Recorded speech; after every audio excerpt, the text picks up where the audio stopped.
Machine learning is one approach to artificial intelligence. It uses data to train algorithms to produce solutions that do not require explicit instructions.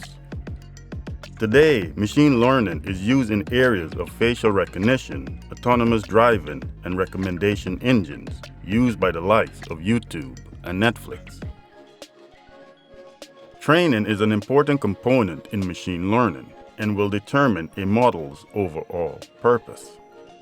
Supervised, unsupervised, and reinforcement are the three scenarios in which machine learning trains algorithms.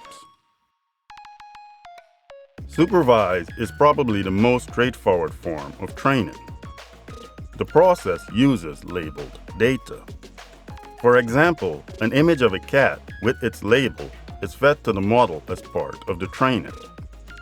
Based on the information, the model can now identify cats in images that are not labeled. Supervised learning can be used for classification, like image recognition and spam filtering, or predicting trends.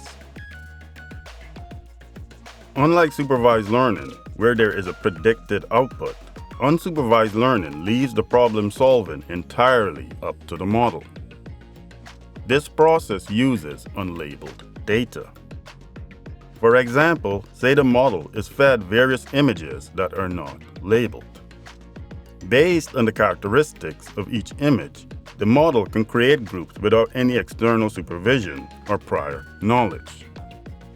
Unsupervised learning works well for discovering patterns or clusters in large datasets. Reinforcement learning is probably the most hands-on form of machine learning because it uses the environment. In reinforcement learning, the model is trained through an action and reward process. For example, depending on the current state of the environment, an action is performed. If the result is good, there is a reward. The process repeats basing new actions on previous outcomes, as if learning through trial and error. Reinforcement learning works well in areas where data is constantly changing because of the environment. This makes it a great candidate for autonomous driving. So machine learning is one approach to AI that produces solutions without external supervision. However, the process requires training, which can be supervised, unsupervised, or reinforced.